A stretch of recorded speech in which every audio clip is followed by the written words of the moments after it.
यहाँ से आगे नहीं जा पाऊँगा मैं। यहाँ सोच भी कुंद है और मान्यताओं की गुफा भी बंद। यहाँ से आगे मुझे रोशनी नज़र नहीं आती और यहाँ से आगे जाना व्यवहारिक भी नहीं होगा। मैं हूँ जयप्रकाश पांडे और साहित्य तक पर आप सभी का स्वागत करता हूँ। आज मेरे साथ मेहमान के रूप में हैं तेजेंद्र सिंह लूथरा जी, और मैंने अभी जिस कविता से शुरुआत की वह आपकी कविता की ही चंद पंक्तियाँ हैं। आपका बहुत बहुत स्वागत है साहित्य तक स्टूडियो में। धन्यवाद। मैं अपने दर्शकों को बता दूं कि तेजेंद्र सिंह लूथरा पुलिस अफसर हैं। पुलिस अफसर होके आजकल जिस विभाग में है उस विभाग को सब कुछ स्पष्ट दिखता है, लेकिन आप अपनी कविताओं में एक सीमा निर्धारित करते हैं। हिंदी साहित्य में इनकी कविताओं का एक अलग स्थान है। आप जो लिखते हैं उसे पढ़ते हुए आपको एक समूचा परिदृश्य सामने आता है। गीत संगीत सामने आता है, परिवेश सामने आता है, प्रकृति सामने आती है, व्यक्ति सामने आता है, मनुष्यता सामने आती है और मानवता सामने आती है। इन सब के बीच आप एक दर्शन, एक संस्कृति का फलसफा गढ़ते हैं और कई बार इनकी कविताएं अपने आप में कहानी का सा, कथ्य का सा, समूचे एक जीवन दर्शन का आभास देती हैं। 80 घाट का बांसुरी वाला आपका बहुत ही चर्चित कविता संग्रह रहा है। मैं ये जानना चाहता हूँ कि आपने कविताओं की शुरुआत कैसे की? एक पुलिस अफसर जिसका जीवन अपराधियों के पीछे भागना दौड़ना है, अपराध को रोकना है, उसके मन में कविता के कोमल तंतु कैसे पैदा हुए? जयप्रकाश जी, सबसे पहले तो बहुत बहुत धन्यवाद आपका कि आपने आज मुझे यहाँ आने का अवसर दिया।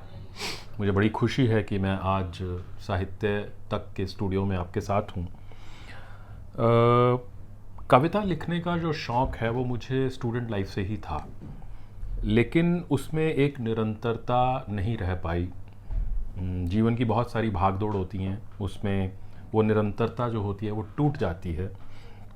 लेकिन 2008 में जब मुंबई 26/11 हुआ तो उस सारे परिदृश्य को देखकर, जिसमें बहुत सारे नागरिक मारे गए, बहुत सारे पुलिसकर्मी, सेनाकर्मी मारे गए और एक बड़ा ही भयावह माहौल हमारे देश में बना, तो एक पुलिस अधिकारी के रूप में, एक नागरिक के रूप में जब मैंने उस परिदृश्य को देखा तो मैं बहुत विचलित हुआ कि क्योंकि उस समय बहुत सारे सेनाकर्मी शहीद हुए, बहुत सारे पुलिसकर्मी शहीद हुए, तो मेरे मन में बहुत सारे विचार आए, बड़े प्रश्न खड़े हुए। तो उन प्रश्नों से जूझते हुए मैंने एक कविता लिखी जिसका जो थी कि मैं आभारी हूँ आपका। वो एक शहीद के मन की पुकार थी कि आप मुझे शहीद मानकर सैल्यूट कर रहे हैं, लेकिन मेरे कुछ प्रश्न हैं, तो वो प्रश्न मैं आपसे पूछना चाहता हूँ। तो ये कविता जब मैंने लिखी, क्या वो कविता अभी आपके पास है? आप सुना सकते हैं? हाँ, मैं आप कहें तो मैं उसको सुना सकता हूँ। ये कविता है, मैं आभारी हूँ आपका। मैं आभारी हूँ आपका कि आपने मुझे शहीद मानकर एक सुंदर पत्थर पर मेरा बारीक नाम मेरे साथियों के साथ लिखवा दिया है, पर मुझे सैल्यूट कर नम आँखों से मेरा बारीक धुंधला नाम पढ़कर मुझे शर्मिंदा न करें। उसे साफ पढ़ने की कोशिश आपकी आँखों में कई परेशान सवाल खड़े कर देगी और उनके जवाबों में पसीना, अचकचाहट, लरसती ज़बान और झांकती पगलों के सिवा कुछ नहीं मिलेगा। आप नाहक परेशान ना हो। क्या बात! मेरे सवाल मेरा मकान, मेरी पेंशन और मेरे बच्चों की पढ़ाई नहीं है। क्या बात! मैं इनके जवाब तो वैसे भी उम्र भर नहीं ढूंढ पाया था, पर इनसे बेखौफ आंखें मिलाकर मैंने जी हल्का कर लिया था। मेरे पास कुछ और सवाल हैं जो मेरे सहमे हुए बच्चों से भी ज़्यादा मासूम हैं। जैसे, कौन तय करता है कि मरेगा कौन और किस कीमत पर? कौन तय करता है कि बचेगा कौन और उसकी बोली कैसे लगती है। क्या बात। किसके हाथों में है कि बचे हुओं को रोज़ तिल तिल मारा जाए। कौन है जो किसी का मरना और किसी का मारना बस दूरबीन लगाकर देखता रहता है। किसने दिया उसे ये किरदार और देकर चुप क्यों है। आपकी मोमबत्ती, आपके उबाल और संगमरमर पर लिखवाया मेरा बारीक नाम। मैं शत शत आभारी हूँ आपका, पर मुझे चाहिए मेरे जवाब। सवाल और भी हैं लेकिन मैं ज़्यादा प्रश्न पूछकर आपको शर्मिंदा नहीं करना चाहता। धन्यवाद। तो ये आपने 26/11 की घटना घटी और ये कविता आपने कितने दिन में लिखी, क्योंकि ये भाव इसके इतने दार्शनिक हैं कि मैं ये जानना चाहता हूँ कि आपने कहा कि 26/11 की घटना के बाद आपके मन में ये भाव आए और आपने मैं आभारी हूँ आपका में जिस तरह से एक सैनिक की भावना को, एक सिपाही की भावना को, एक वर्दी वाले की भावना को अपनी कविता में संजोया। मुझे आप जब कविता पढ़ रहे थे तो मुझे अचानक अभी की अग्निपथ योजना याद आ गई, सरकार की अग्निवीरों का जो सरकार की योजना है वो याद आ गई। और इसके साथ ये याद आ गया कि आप जिस भावना की बात कर रहे हैं उस भावना का संसार तो एकदम अलग है। उसमें तो पैसा, पेंशन, प्रेम, मोह सब कुछ या तो वर्दी है या तो देश है। तो अजीब से हालात हैं कि आप एक अधिकारी होकर उस जवान के प्रति सोच पाए जो खड़ा है, जिसको ये लग रहा है कि शहीद होने के बाद केवल नाम भर मैं नहीं हूँ, बारीक नाम भर नहीं हूँ। तो ये लिखने के बाद आपको आपने पहले किसको सुनाया इसे? पहली बात तो आपकी बड़ी ठीक है कि इस तरह की कविता जो है वो एक बार में नहीं लिखी जाती। और मेरा जो कविता कहने का प्रोसेस है वो इस तरह से है कि उसका पहला ड्राफ्ट, दूसरा ड्राफ्ट, तीसरा ड्राफ्ट और कभी कभी चौथा, पांचवा ड्राफ्ट जाके फिर कविता जो है वो फाइनल हो पाती है। और फिर मुझे संतुष्टि मिलती है कि हाँ, मैं जो कहना चाहता था वो मैं अब कह पाया हूँ, तो अब इसको फाइनल कर दिया जाए। तो ये एक प्रोसेस है, हर कवि का अपना प्रोसेस होता है। कुछ कवि ऐसे भी होते हैं जो पहली बार में ही उसको फाइनल कर देते हैं, लेकिन मुझे समय लगता है। तो आपने बिल्कुल ठीक भांपा कि मुझे इसको कहने में, बल्कि हर कविता को कहने में समय लगता है। और दूसरी बात ये कि अक्सर ये कहा जाता है, आपने भी मुझे लगता है यही आप पूछना चाह रहे हैं, कि जो पुलिसकर्मी हैं और जो कविता है उस दोनों में एक विसंगति है। माना यही जाता क्योंकि है। आप लोगों की जो व्यस्तता है, पेशागत व्यस्तता है, और जो आपका साबका है जिन लोगों से, सामान्य तौर पर हम यह मानते हैं कि पुलिस की मुलाकात या तो परेशान हैरान लोगों से होगी या अपराधी से होगी, या सुरक्षा में मान लीजिए आप मौजूद है। मतलब हर जगह आप एक सावधान की मुद्रा में, अनुशासन की मुद्रा में, कानून व्यवस्था की रक्षा में। तो ऐसे समय में कविता का जो कोमल तंतु है, भावनाओं की, संवेदनाओं का जो संसार है, वह कैसे पनपता है, बढ़ता है। क्योंकि ये एक बड़ा ही क्योंकि आपकी जो कविताएं जो भी, जैसे माँ ठगी गई थी, या आपकी जो शीर्षक कविता आपके संग्रह की है 80 घाट का बांसुरी वाला, अब आप ऐसे बिंब को जो पकड़ रहे हैं अपनी कविताओं में, तो ये एक सामान्य सा सवाल है जो आपके खुद के अपने बहुत सारे प्रशंसक पाठक हैं, आपकी कविताओं के चाहने वाले भी हैं, आलोचना के क्षेत्र में भी बहुत सारे आलोचकों ने उसको और काम किया है। और हिंदी साहित्य ने आपको पहले संग्रह के साथ ही हाथों हाथ उठाया, क्योंकि ये श्रेष्ठ कविताएं हैं, अपने समय की अच्छी कविताओं में शुमार होती हैं आपकी कविताएं। तो आप बताएं।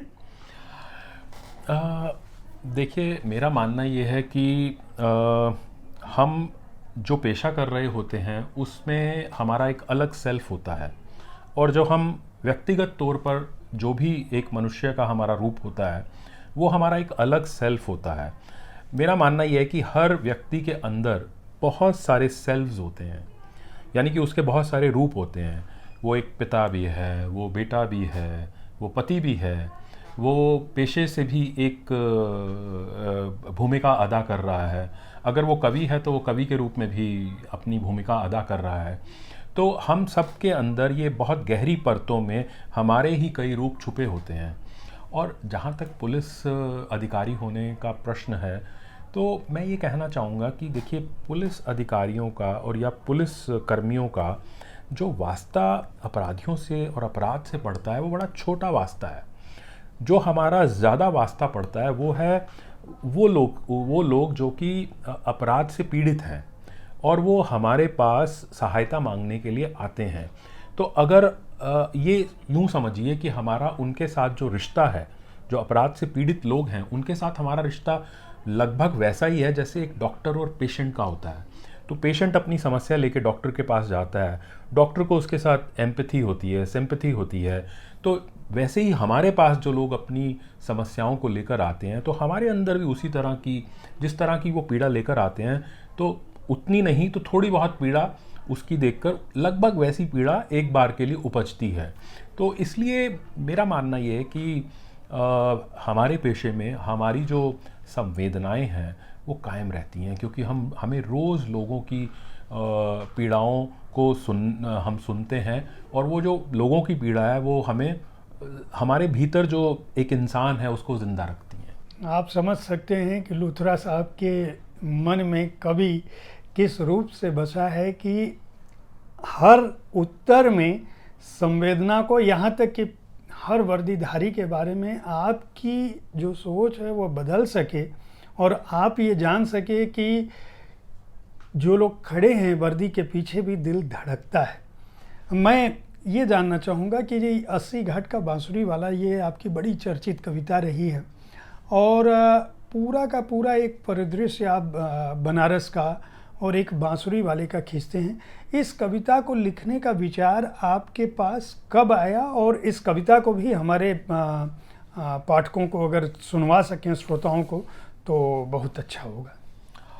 मैं एक दिन बनारस के 80 घाट पर बैठा था और वहाँ पर मुझे इस बांसुरी वाले से मेरी मुलाकात हुई। मैंने देखा ये बांसुरियाँ बजाकर अपनी बांसुरियाँ बेचने की कोशिश कर रहा था, ग्राहकों को अपनी तरफ आकृष्ट करने की कोशिश कर रहा था ताकि उसका रोज़गार चल सके, उसकी दिहाड़ी बच्चों के लिए वो कुछ कमा कर घर वापस ले जा सके। तो उसकी इस सारी कोशिश ने मेरे मर्म को छू लिया कि एक साधारण सा आदमी कितनी कोशिश कर रहा है, बांसुरियाँ बजा बजा कर लोगों को आकृष्ट करने की कोशिश कर रहा है कि मेरी कुछ बांसुरियाँ बिक जाएं और मैं आज की दिहाड़ी कमाकर बच्चों के लिए कुछ ले जाऊं। तो इस सारी कोशिश को देखकर मैं बहुत विचलित हुआ, एक बेचैनी मन में आई और उस बेचैनी से ये कविता लिखी गई। इसे कहीं से भी शुरू किया जा सकता है, इसे कहीं से भी शुरू किया जा सकता है। बनारस के 80 घाट की पार्किंग से लेकर साइबेरिया से आए पक्षियों, अलमस्त फिरंगियों, टूटी सड़कों, बेजान रिक्शों, छोटी बड़ी नावों, कार का शीशा ठकठकाते नंग धड़ंग बच्चों, कहीं से शुरू कहीं बीच मंझधार ले जाया जा सकता है। तभी बीच कोई बांसुरी बजाता है, छोटी सी सुरीली तान बजाता फिर रुक जाता, अपने मोटे बांस पर टंगी बांसुरियों को ठीक करने लगता। तभी बीच कोई बांसुरी बजाता है, छोटी सी सुरीली तान बजाता फिर रुक जाता, अपने मोटे बांस पर टंगी बांसुरियों को ठीक करने लगता। कद मध्यम उम्र अधेड़, लाल टीका सादे कपड़े पर आंखों में जगती बुझती चमक। कद मध्यम उम्र अधेड़, लाल टीका सादे कपड़े पर आंखों में जगती बुझती चमक। आंखें बंद कर तान लगाता, फिर आते जातों को उम्मीद से तकने लगता। बाजार, रास्ते, रिक्शे, साइकिल, दुकानें सब अपने में मग्न, बेसुरे मंत्र, तीखे हॉर्न कर देते हर तान बेतान। बाजार, रास्ते, रिक्शे, साइकिल, दुकानें सब अपने में मग्न, बेसुरे मंत्र, तीखे हॉर्न कर देते हर तान बेतान। फिर उसे लगा कोई सुनेगा ही नहीं, फिर उसे लगा कोई सुनेगा ही नहीं, वो सारी हिम्मत इकट्ठी कर चौराहे पर आ गया और बेधड़क कुछ बजाने लगा। आंखें बंद कर ध्यान धरे था। अरे ये तो आरती थी, अरे ये तो आरती थी। मात पिता तुम मेरे, शरण पड़ूं मैं किसकी, स्वामी शरण पड़ूं मैं किसकी। मात पिता तुम मेरे, शरण पड़ूं मैं किसकी, स्वामी शरण पड़ूं मैं किसकी। यकायक उसने अपनी सारी ताकत झोंक दी, यकायक उसने अपनी सारी ताकत झोंक दी। तान ऊंची कर दी, भाव लरजने लगे, फूंक दिल से निकली। बांसुरी बजने नहीं, बोलने गाने लगी। बांसुरी बजने नहीं, बोलने गाने लगी।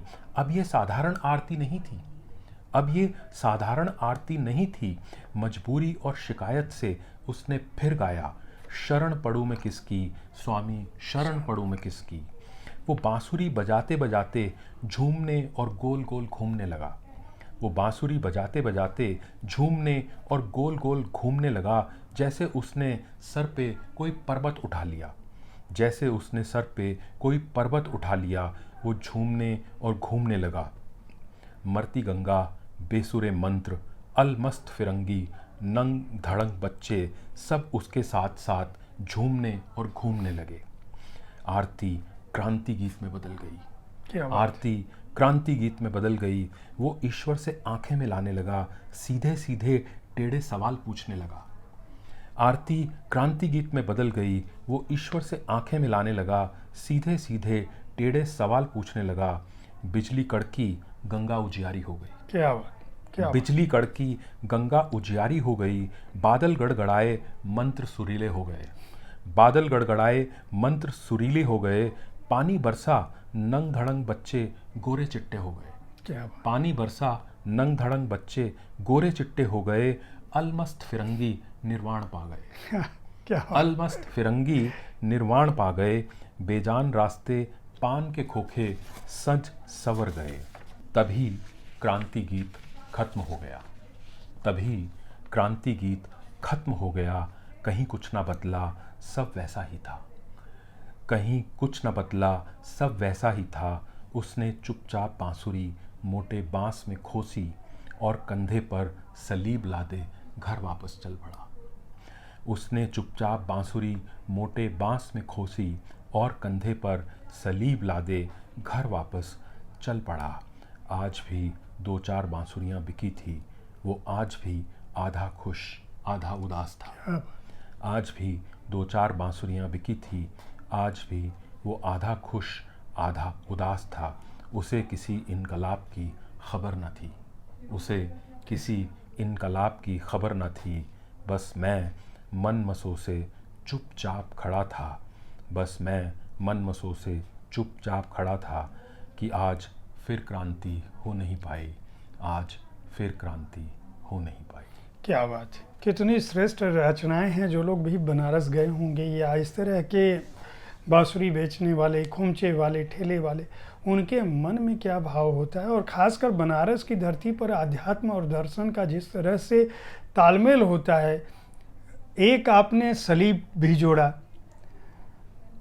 क्रांति भी जोड़ी, उसके घर की उदासी भी जोड़ी, उत्साह भी जोड़ा, फिरंगियों का नृत्य भी, निर्माण भी जोड़ा। इतना सब कुछ अपनी कविताओं में आप यथार्थ के साथ साथ दर्शन और प्रकृति सबको जोड़ देते हैं।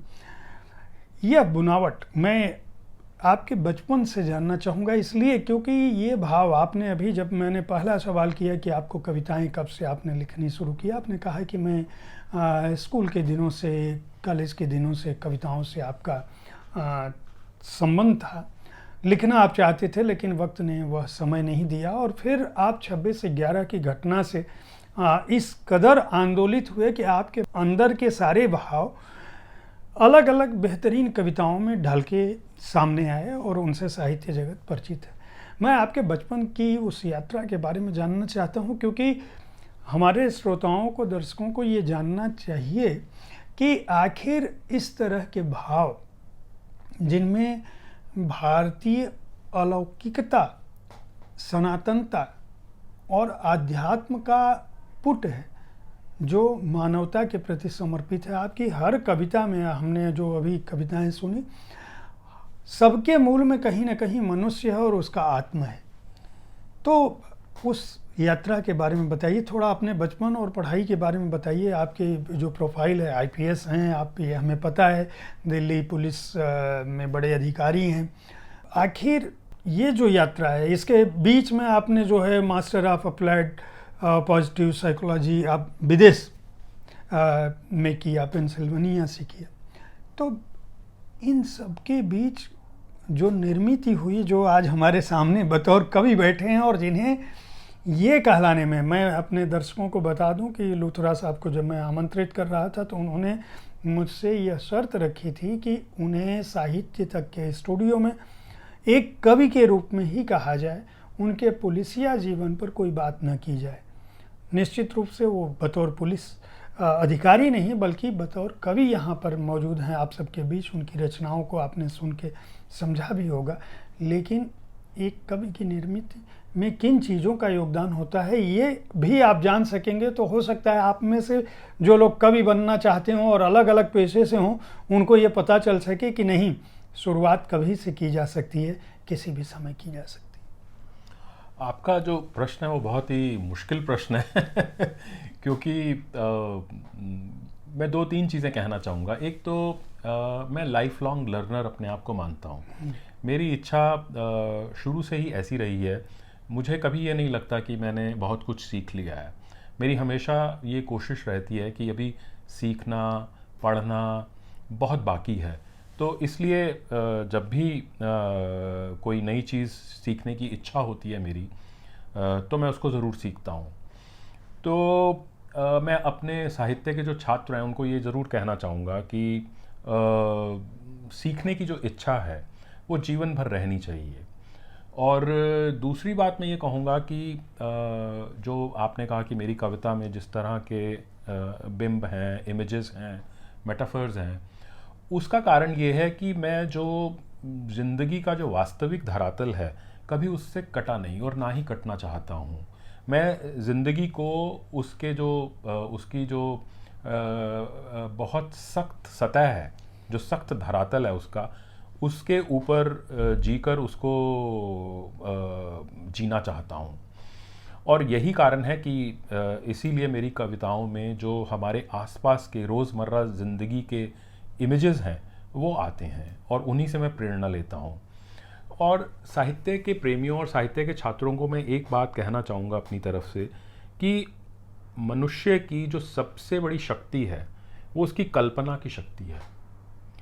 हम जो एक लंबी यात्रा करके आज मानव के रूप में यहाँ तक पहुँचे हैं, जो इवोल्यूशन की यात्रा है, उसमें हमारी जो सबसे बड़ी शक्ति है वो हमारी कल्पना की, हमारी इमेजिनेशन की शक्ति है।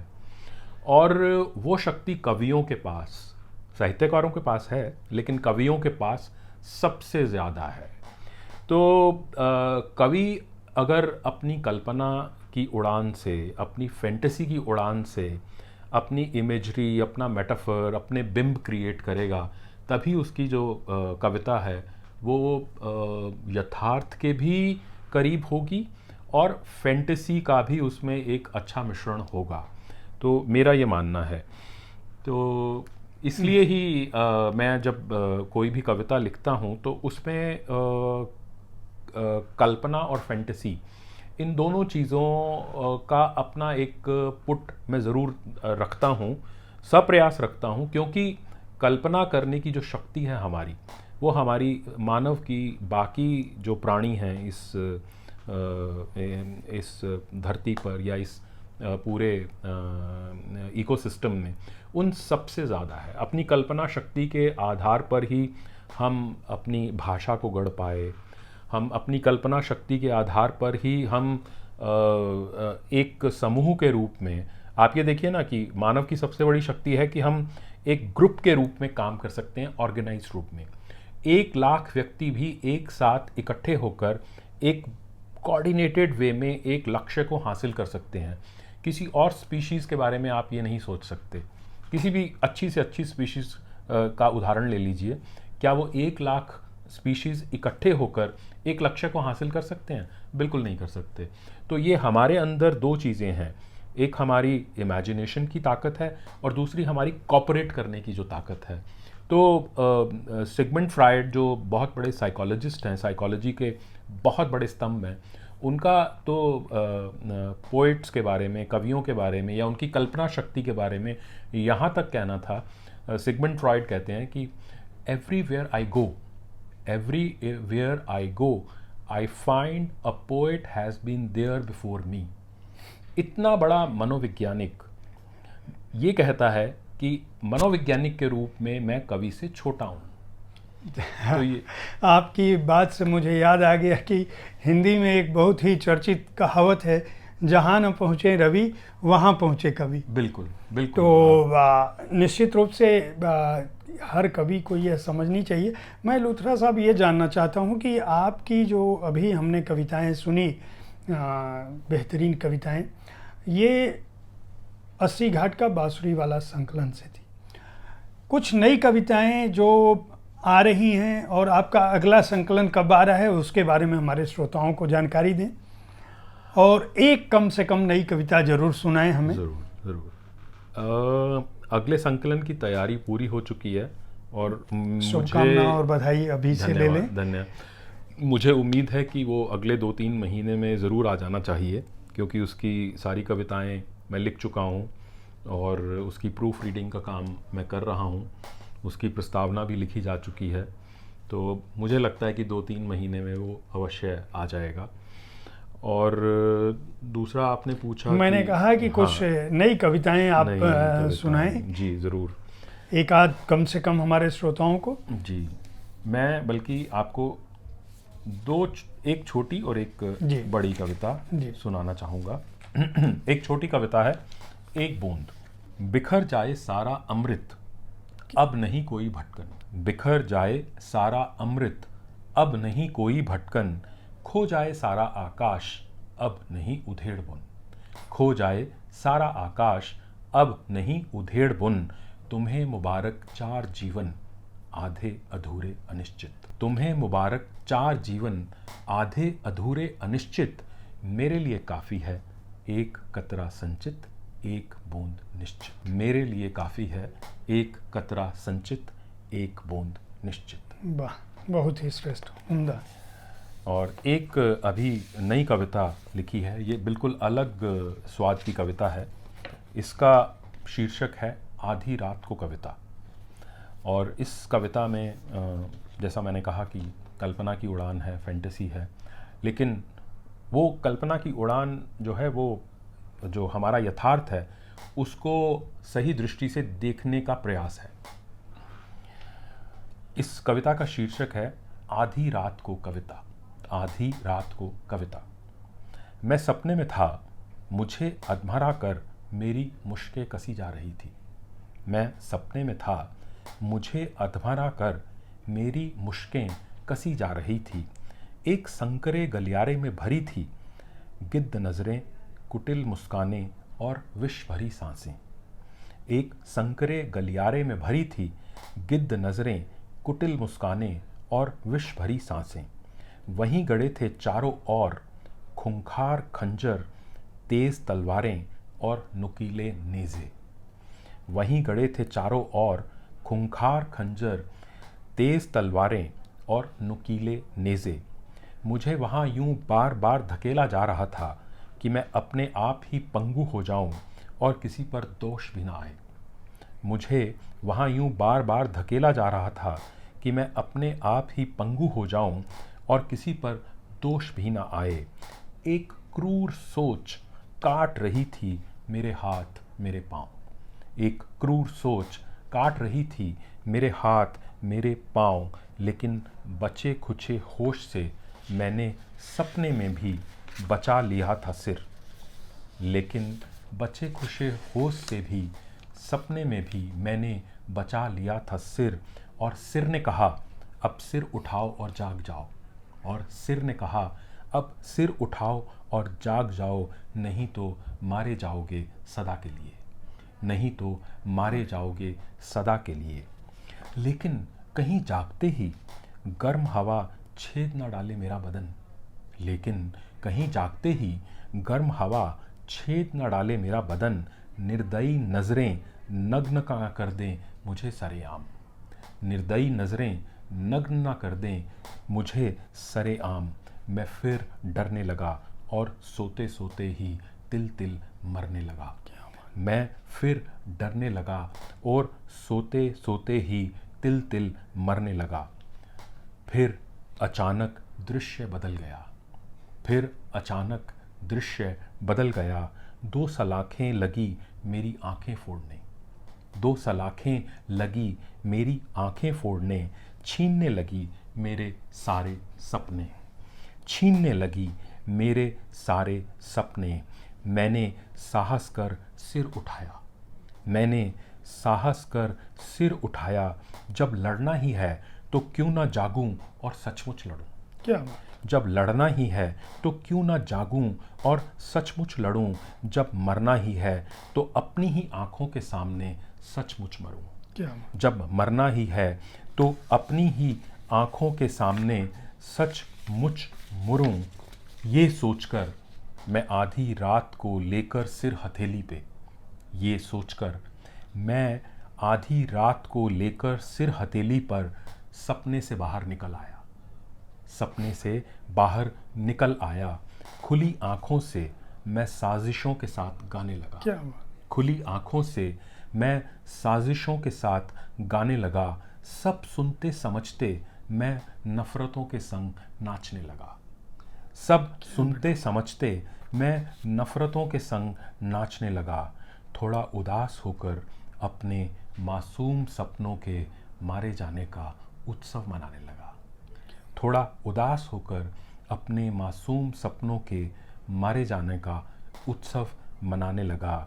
धीरे धीरे मैं अपनी ही आँखों के सामने, धीरे धीरे मैं अपनी ही आँखों के सामने टुकड़े टुकड़े काटा जाने लगा, क्या बात, धीरे धीरे मैं अपनी ही आँखों के सामने टुकड़े टुकड़े काटा जाने लगा।